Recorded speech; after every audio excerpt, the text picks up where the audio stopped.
The average millionaire has 7 income streams. And the one that shows up most often?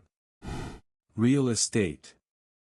Not because it's magic, because it's the one asset class where you can use leverage, tax advantages, and cash flow simultaneously. Whether interest rates are at 3% or 7%, real estate investors keep building wealth. The strategy shifts, but the fundamentals don't. Here's the framework that works in any market environment. Rule 1: Cash flow is king. Never buy a property that doesn't cash flow from day one. Appreciation is a bonus, not a strategy.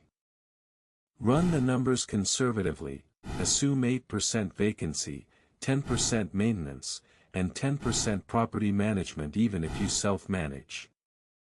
If it still cash flows after all that, it's a deal worth pursuing. Rule 2: Location beats condition. You can fix a bad roof. You can't fix a bad neighborhood.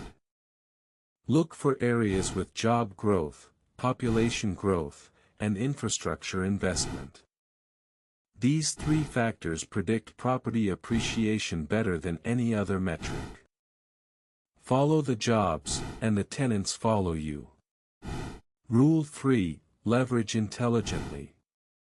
A 25% down payment on a $200,000 property means you control $200,000 of real estate with $50,000. If that property appreciates 5% per year, you're earning a 20% return on your actual cash invested. Add in cash flow, principal paydown, and tax benefits, and real estate becomes the highest returning asset class accessible to regular people. Your next step: analyze one property this week. Use the numbers I just gave you. Even if you don't buy, you'll build the muscle of evaluating deals. Subscribe for more real estate breakdowns. I'll see you in the next one.